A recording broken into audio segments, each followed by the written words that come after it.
नमस्कार मित्रांनो, आपले स्वागत आहे आपल्या ए आय मराठी या चॅनलवरती. आज आपण उज्ज्वला योजनेअंतर्गत नवीन गॅस कनेक्शनसाठी अर्ज कसा करायचा ते पाहणार आहोत. प्रधानमंत्री उज्ज्वला योजनेअंतर्गत मोफत गॅस कनेक्शन दिले जातात आणि आता त्याचे अर्ज पुन्हा एकदा सुरू झाले आहेत. जर तुम्हाला अद्याप सरकारकडून मोफत गॅस कनेक्शन मिळाले नसेल, तर या व्हिडिओमध्ये मी तुम्हाला घरी बसून त्यासाठी अर्ज कसा करायचा ते दाखवणार आहे. उज्ज्वला 3.0 योजना लागू झाल्यामुळे सध्याची प्रक्रिया पूर्णपणे बदलली आहे. म्हणून अर्ज करण्यासाठी सर्वप्रथम तुम्हाला तुमचा ब्राउझर उघडावा लागेल. येथे तुम्हाला PMUY शोधावे लागेल, जे त्यांचे अधिकृत पोर्टल आहे. आम्ही तुम्हाला व्हिडिओच्या डिस्क्रिप्शन बॉक्समध्ये आणि पिन कमेंटमध्ये त्याची लिंक दिलेली आहे, जिथून तुम्ही थेट या पोर्टलवर येऊ शकता. आता येथे तुम्हाला अर्ज करण्याचा पर्याय मिळेल. मी तुम्हाला अर्ज करून देखील दाखवेन, परंतु त्यापूर्वी मी तुम्हाला उज्ज्वला योजनेअंतर्गत कोणते फायदे मिळतात ते दाखवेन. येथे बेनिफिट टू कस्टमर हा पर्याय देण्यात आलेला आहे. जर तुम्ही या पर्यायावर क्लिक केले तर तुम्हाला सर्व फायदे मिळतील. आपल्यासमोर एक यादी येईल, जणू काही योजनेअंतर्गत तुम्हाला दिसेल की जर आपल्याला कनेक्शन मिळाले तर आपल्याला सरकारकडून मिळणाऱ्या रोख मदतीसाठी ₹250 पेमेंट करण्याची आवश्यकता नाही, ज्यामध्ये सुरक्षा ठेव, गॅस बर्नर आणि वेगवेगळ्या ॲक्सेसरीजचे शुल्क समाविष्ट आहे. म्हणून तुम्हाला त्याचे पैसे भरण्याची आवश्यकता नाही. तुम्हाला गॅस कनेक्शन मोफत मिळते. म्हणून मी तुम्हाला अर्ज कसा करायचा ते दाखवतो. यासाठी आपण येथे नवीन उज्ज्वला कनेक्शनसाठी अर्ज करा या पर्यायावर क्लिक करू आणि येथे ऑनलाईन पोर्टलचा एक पर्याय दिसेल. ज्या पर्यायावर आपण क्लिक करू. क्लिक करताच आपल्यासमोर 3 कंपन्यांची नावे दिसतील, जसे की Indian, Bharat gas, HP gas या 3 प्रमुख कंपन्या आहेत, ज्या भारतात गॅस पुरवठा करतात. म्हणून तुम्हाला येथे निवड करावी लागेल की तुम्हाला तुमचे गॅस कनेक्शन कोणत्या कंपनी अंतर्गत ठेवायचे आहे. म्हणून ते तुमच्या क्षेत्रात सेवा कशी देतात यावर अवलंबून आहे. म्हणून मला वाटते की माझ्या क्षेत्रात भारत गॅसची सेवा चांगली आहे, म्हणून आम्ही तीच कंपनी निवडतो. आम्हाला या एजन्सीद्वारे गॅस कनेक्शन घ्यायचे आहे. आता निवडल्यानंतर एक तुमच्या सर्वांसमोर असा इंटरफेस दिसेल, ज्यामध्ये कनेक्शनच्या प्रकाराखाली तुम्हाला एक नवीन पर्याय जोडला गेला आहे, उज्ज्वला 3 नवीन कनेक्शन. आपल्याला हा पर्याय निवडायचा आहे. मी येथे घोषित केलेल्या पर्यायावर क्लिक करा. तुम्हाला तुमचे राज्य निवडावे लागेल, तुम्हाला जिल्ह्याचे नाव निवडावे लागेल. त्यानंतर शो लिस्ट या पर्यायावर क्लिक करा. म्हणून तुम्ही क्लिक करतात तुमच्यासमोर एक संपूर्ण यादी दिसेल. ही तुमच्या क्षेत्रात गॅस पुरवठा करणाऱ्या वितरकाची यादी आहे. एजन्सीची यादी येथे दिली आहे, ज्यामध्ये तुम्हाला तुमच्या क्षेत्रात कोणत्या गॅस एजन्सीची सेवा उपलब्ध आहे हे निवडायचे आहे. म्हणजेच तुम्हाला कोणत्या एजन्सीमध्ये तुमचे कनेक्शन मॅप करायचे आहे, तुम्हाला तुमचा माल कुठून घ्यायचा आहे. जर तुम्हाला भविष्यात रिफिल करायचे असेल तर तुमच्या क्षेत्रात कोणत्या कंपनीची सेवा चांगली आहे, तुम्हाला ते तिथे निवडावे लागेल. म्हणून जसे आपण येथे या एजन्सीसह निवडू, जर तुम्हाला तुमचे कनेक्शन ठेवायचे असेल आणि सुरू ठेवा या पर्यायावर क्लिक करायचे असेल, तर पुढील पृष्ठ आपल्यासमोर येईल, जिथे आपल्याला आपला मोबाईल क्रमांक प्रविष्ट करावे लागेल. एक कॅप्चा कोड दिसेल, तो कॅप्चा कोड तुम्हाला या बॉक्समध्ये भरावे लागेल. बरेचदा हा कॅप्चा कोड वाचता येत नाही, म्हणून जर तो वाचता येत नसेल तर तुम्ही रिफ्रेश करून येथे नवीन कॅप्चा मिळवू शकता. आम्ही येथे सबमिट पर्यायावर क्लिक केले आहे. आता इथे आपल्याला OTPद्वारे पडताळणी करावी लागेल. आपण या पर्यायावर क्लिक करू. संदेशाद्वारे पडताळणीसाठी आपल्या फोनवर एक OTP येईल. आम्ही तो इथे प्रविष्ट करू आणि सबमिट OTP पर्यायावर क्लिक करू. आम्ही क्लिक करताच नवीन KYC प्रक्रिया आपल्यासमोर ओपन होईल. आम्ही पुढे जात टॅबवर क्लिक करू. आता येथे तुम्हाला विचारले जाते की कोणतेही स्थलांतरित कुटुंब आहेत का, म्हणजे तुम्ही कोणताही पत्ता बदलला आहे किंवा दुसऱ्या ठिकाणी स्थलांतरित झाला आहात तर तुम्हाला येथे सांगावे लागेल. माझ्या बाबतीत तसे नाही. कुटुंब ओळख विभागात रेशन कार्ड पर्याय दिसेल, म्हणून तुम्हाला तो निवडावे लागेल आणि त्यानंतर तुम्हाला तुमच्या रेशन कार्ड नंबर येथे प्रविष्ट करावे लागेल. कारण उज्ज्वला गॅस कनेक्शन फक्त अशा लोकांना दिले जाते ज्यांचे रेशन कार्ड नंबर आहे. यानंतर जर तुम्ही कोणत्याही योजनेच्या प्रकारावर क्लिक केले तर येथे तुम्हाला दिसेल की तुमच्या जातीनुसार उज्ज्वला योजना अनेक श्रेणीमध्ये विभागली गेली आहे, ज्यामध्ये तुम्ही कोणत्याही सामाजिक श्रेणीतील असाल, अनुसूचित जाती, अनुसूचित जमाती, सामान्य, इतर नंतर तुम्हाला यानुसार निवड करावी लागेल. उदाहरणार्थ जर मी OBC श्रेणीतील असेल तर येथे दुसरा पर्याय निवडला जाईल. त्यानंतर तुम्हाला कुटुंब ओळख राज्याच्या विभागात यावे लागेल, जेथे तुम्हाला संपूर्ण यादी मिळेल. तुम्ही कोणत्या राज्याचे आहात, तुम्हाला तुमच्या राज्याचे नाव निवडावे लागेल आणि पुढे जाण्याच्या टॅबवर क्लिक करावे लागेल. त्यानंतर असा एक इंटरफेस आपल्या समोर येईल, ज्यामध्ये तुम्हाला दिसेल की आपला आधार डेटा येथे शेअर करण्याची संमती मागितली जात आहे. म्हणून आम्ही त्यावर टिक करू. यासोबतच येथे एक बॉक्स दिसतो, ज्याच्या आत तुम्हाला विचारले जात आहे की तुमच्या व्यतिरिक्त कुटुंबात असे किती सदस्य आहेत ज्यांचे वय 18 वर्ष आहे. उदाहरणार्थ जर तुम्ही कुटुंब प्रमुख असलेल्या महिलेच्या नावाने अर्ज करत असाल तर तिच्या तपशिला व्यतिरिक्त तिचा पती आणि 18 वर्षापेक्षा जास्त वयाची कोणती मुले आहेत तर तुम्हाला त्याची माहिती इथे प्रविष्ट करावी लागेल. यासाठी सर्वप्रथम आपल्याला इथे क्रमांक भरावा लागेल. उदाहरणार्थ जर आपल्या कुटुंबात फक्त 2 सदस्य असतील, पती आणि पत्नी, तर आपण इथे 1 जोडू, कारण तुम्हाला मुख्य सदस्याची माहिती जोडण्याची आवश्यकता नाही. आता यानंतर तुम्हाला इथे नाते निवडावे लागेल. त्याचा संबंध काय आहे? उदाहरणार्थ तिथे आपण माझा पती निवडा आणि तुम्हाला अशा प्रकारे पहिले नाव, मधले नाव, आडनाव प्रविष्ट करावे लागेल आणि तुम्हाला इथे आधार क्रमांक प्रविष्ट करावे लागेल. वय काहीही असो तुम्हाला इथे प्रविष्ट करावे लागेल आणि अशा प्रकारे आम्ही एका कुटुंबातील सदस्याची माहिती जोडली आहे. आता याशिवाय कुटुंबातील आणखी काही सदस्य आहेत ज्यांचे वय 18 वर्षापेक्षा जास्त आहे, तर तुम्हाला ते इथे जोडावे लागेल. माझ्या बाबतीत फक्त एकच आहे, म्हणून आम्ही इथे पुढे येऊ या फॉर्ममध्ये, कारण 2 टिकिंग पर्याय आहेत. ज्यामध्ये येथे दिलेला पहिला पर्याय फक्त अशा लोकांनीच टिक करायचा आहे जे अशा अर्जदार आहेत ज्यांच्या कुटुंबात कोणताही प्रौढ पुरुष नाही. म्हणजेच फक्त महिला, फक्त अविवाहित, जसे की कोणीतरी विधवा आहे, कोणीतरी घटस्फोटित आहे. तर दिलेल्या दुसऱ्या पर्यायावर त्या बाबतीत क्लिक करावे लागेल. माझ्या बाबतीत दोन्ही पर्याय लागू आहेत. अन्यथा आपण त्यांना वगळू.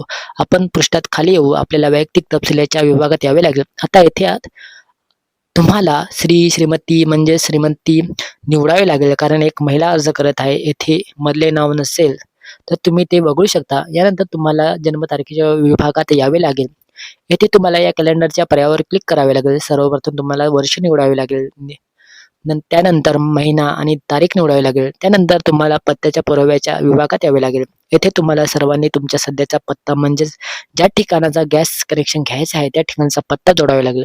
परंतु पत्ता जोडण्यापूर्वी एक गोष्ट लक्षात ठेवावी लागेल की तुम्हाला एक कागदपत्र देखील द्यावे लागेल, ज्याची यादी येथे दिलेली आहे. जर तुम्ही पत्त्याच्या पुराव्याच्या या पर्यायावर क्लिक केले तर येथे अनेक कागदपत्रे येतात, जसे की आपण गॅस कनेक्शन मिळवण्यासाठी आपले आधार कार्ड, ड्रायव्हिंग लायसन्स, लीज करार, मतदार ओळखपत्र, टेलिफोन किंवा वीज बिल, पाणी बिल, पासपोर्ट, रेशन कार्ड म्हणून ही सर्व कागदपत्रे आहेत जी येथे पत्त्याचा पुरावा म्हणून दिली जाऊ शकतात. उदाहरणार्थ माझ्याकडे आधार कार्ड आणि रेशन कार्ड दोन्ही आहेत, म्हणून जर आपण येथे एक निवडले तर आपण येथे रेशन कार्ड देऊ. आता येथे तुम्हाला पत्त्याच्या पुराव्याच्या तपशिलात विभागात यावे लागेल. येथे सर्वप्रथम तुम्हाला तुमचा कागदपत्र क्रमांक येथे प्रविष्ट करावे लागेल, म्हणजेच येथे रेशन कार्ड क्रमांक प्रविष्ट करावे लागेल. आम्ही ते करू आणि त्यानंतर आता तुम्हाला सर्वांना तुमचा घर क्रमांक, इमारतीचे नाव काही असो प्रविष्ट करावे लागेल. अपार्टमेंट जर तुम्ही ग्रामीण भागातील असाल तर तुमच्या गावातील नाव येथे टाकावे लागेल. जर तुम्हाला कोणतेही लँडमार्क सापडले तर तुम्ही ते तिथे टाकावे. तुमच्या गावाचे नाव येथे भरावे. तुमचे राज्य निवडा. गाव पंचायत किंवा ग्रामसभेचे नाव येथे असेल. तुम्हाला पिन कोड टाकावे लागेल. तुम्हाला तुमचा जीमेलचा ईमेल आयडी टाकावे लागेल. त्यानंतर तुम्हाला तुमचा मोबाईल नंबर टाकावा लागेल. तुमचा जिल्हा निवडावा लागेल. उपजिल्हा म्हणजे तुमच्या तालुक्याचे नाव निवडावे लागेल. जर तुमच्याकडे टेलिफोन नंबर असेल तर तुम्ही तो इथे जोडू शकता. त्यानंतर तुम्हाला इतर संबंधित तपशिलांच्या विभागात यावे लागेल. इथे आणखी एक कागदपत्र मागितले जात आहेत, ज्यासाठी तुम्ही या यादीच्या पर्यायावर क्लिक केल्यास पुन्हा तुम्हाला ओळखीचा पुरावा म्हणून देता येतील अशा कागदपत्रांची यादी मिळेल.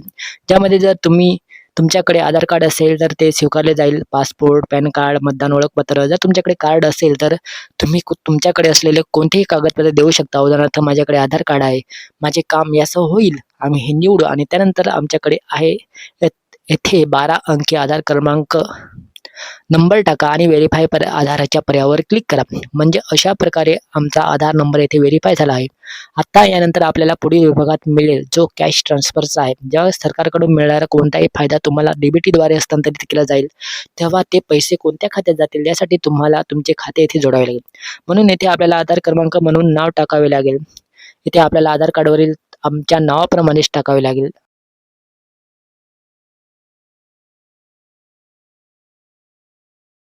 आम्ही येथे आमच्या बँकेचे IFSC कोड टाकू. यासोबतच व्हेरीफायचा पर्याय दिसेल. जर आपण त्या पर्यायावर क्लिक केले तर आपल्या बँकेचे नाव आपोआप दिसेल, कारण आम्ही येथे IFSC कोड निवडला होता.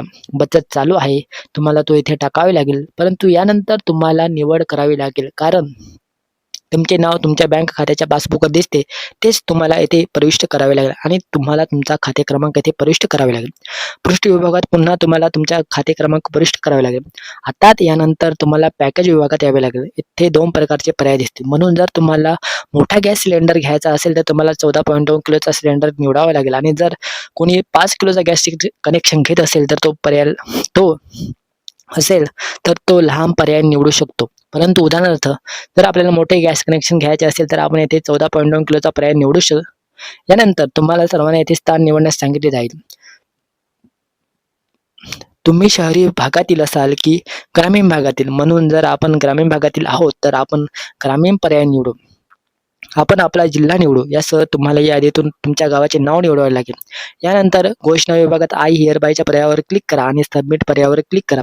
त्यानंतर आपल्यासमोर एक विनंती दिसेल. आयडी तयार होईल आणि येईल. हा जनरेटेड आयडी आला आहे. सर्वप्रथम तुम्हाला तुमच्यासोबत ही नोंद करून ठेवावी लागेल की उज्ज्वला योजनेअंतर्गत गॅस कनेक्शनसाठी तुम्ही केलेली नोंदणी येथे यशस्वीरित्या झाली आहे. परंतु येथे तुम्हाला काही कागदपत्रे अपलोड करावी लागतील. जर तुम्ही या पर्यायावर क्लिक केले तर तुम्हाला दिसेल की 3.0 अंतर्गत गॅस कनेक्शन मिळवण्यासाठी तुम्हाला हे कागदपत्र ऑनलाईन अपलोड करावे लागेल.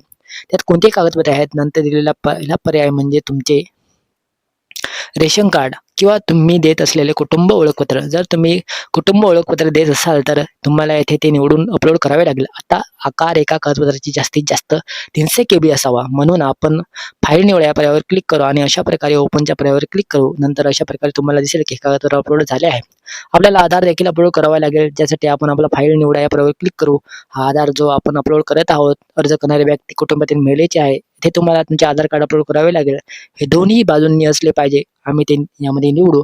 आपण अपलोड पर्यायावर क्लिक करू. हे दस्तऐवज देखील येथे अपलोड केले गेले आहे. यानंतर वंचित घोषित करण्याचा पर्याय येईल, ज्यामध्ये एक घोषणा फॉर्म आहे. तुम्हाला तो डाउनलोड करून अपलोड करावा लागेल, ज्याची लिंक मी तुम्हाला व्हिडिओच्या डिस्क्रिप्शन बॉक्समध्ये देईन. हा फॉर्म काहीसा असा दिसेल, ज्यामध्ये तुम्हाला अर्जदाराचे नाव येथे प्रविष्ट करावे लागेल, अर्जदाराचा आधार क्रमांक प्रविष्ट करावे लागेल. यासह अर्जदाराने त्याचे नाव येथे भरावे लागेल, त्याला पतीचे नाव येथे प्रविष्ट करावे लागेल. त्यानंतर या पृष्ठावर तुम्हाला तुमचे वय येथे प्रविष्ट करावे लागेल. तुमचा सध्याचा पत्ता काही असो. येथे काही चेकबॉक्स दिलेले आहेत, ज्यामध्ये मूलतः उज्ज्वला योजनेअंतर्गत सरकारी पात्रता कशी आहे, तुम्ही करदाता नाही आहात ना, तुमचे उत्पन्न जास्त नाही ना, म्हणून हे सर्व पर्याय येथे दिले आहेत. तुम्हाला हो नाही नाही मध्ये उत्तर द्यावे लागेल.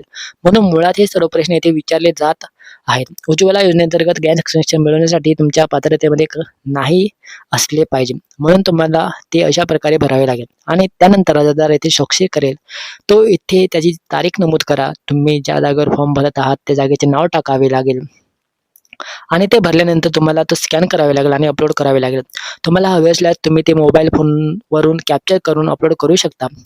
फाईल निवडा या पर्यायावर क्लिक करा आणि ते निवडा. अपलोडच्या पर्यायावर क्लिक करा. अशा प्रकारे तुम्हाला दिसेल की आम्ही हे दस्तावेज देखील अपलोड केले आहे. अपलोडच्या पर्यायावर क्लिक करा. अशा प्रकारे तुम्हाला दिसेल की आम्ही हे दस्तावेज देखील अपलोड केले आहे.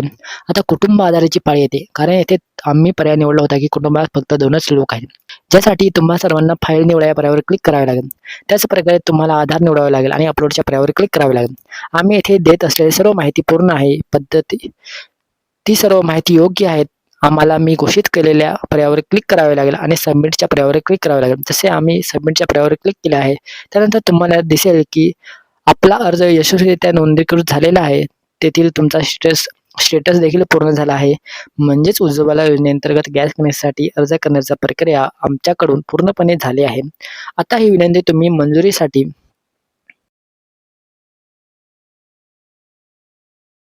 निवडलेल्या कोणत्याही गॅस एजन्सीकडे जाते. म्हणून मी तुम्हाला दाखवतो की मी स्टेटस तपासत असताना आम्ही नोंदणीच्या वेळी मिळालेला आमचा ID नंबर प्रविष्ट करू. आम्ही येथे आमची जन्मतारीख निवडू. आम्ही जनरेट OTP या पर्यायावर क्लिक करू. आमच्या फोनवर एक संदेश येईल. आम्ही त्याचा कोड येथे प्रविष्ट करू आणि चेक स्टेटस या पर्यायावर क्लिक करू. त्यानंतर सध्याची स्थिती आमच्या समोर येईल. तुम्ही पाहालच की आम्ही नुकताच फॉर्म अर्ज केला आहे. येथे आमची विनंती वितरकाकडे पडताळणीच्या टप्प्यात आहे. पडताळणी पूर्ण होताच ती मंजूर होईल. जर ते पूर्ण झाले असेल तर येथे सरकारकडून किती रक्कम लाभ म्हणून दिली जात आहे, उज्ज्वला योजनेअंतर्गत देयकाची स्थिती काय आहे, ही ती स्थिती अपडेट केली जाईल. यासोबतच तुम्ही निवडलेल्या वितरकाकडून तुम्हाला कॉल येईल की तुम्ही गॅस कनेक्शनसाठी अर्ज केला आहे. ते तुम्हाला कितीही निश्चित वेळ सांगितली त्यावेळी तुम्हाला तुमचा गॅस एजन्सीला भेट द्यावी लागेल आणि तुमचा गॅस सिलेंडर घ्यावे लागेल. परंतु जे पहिल्यांदाच अर्ज करत आहेत त्यांनाच गॅस एजन्सीमध्ये जावे लागेल. तेथे तुम्हाला एक फॉर्मवर प्रत्यक्ष स्वाक्षरी करावी लागेल. त्यानंतर तुम्हाला गॅस कनेक्शनसाठी आवश्यक असलेल्या सर्व वस्तू मिळतील, ज्या मी तुम्हाला आधी यादीत दाखवल्या होत्या. अशा प्रकारे आम्ही उज्ज्वला योजनेअंतर्गत नवीन गॅस कनेक्शनसाठी अर्ज करू शकतो. मला आशा आहे की तुम्हाला सर्वांना आजचा व्हिडिओ आवडला असेल. जर तुम्हाला व्हिडिओ आवडला असेल तर नक्कीच लाईक करा. जर तुम्ही चॅनलवर नवीन असाल तर सबस्क्राईब करा. अन्यथा जर तुमच्या मनात उज्ज्वला योजनेशी संबंधित कोणताही प्रश्न असेल किंवा तुम्हाला कोणतीही समस्या येत असेल तर तुम्ही मला कमेंटमध्ये लिहून कळवू शकता. आणि अशाच एखाद्या व्हिडिओमध्ये आपण पुन्हा भेटू. तोपर्यंत जय हिंद, जय महाराष्ट्र.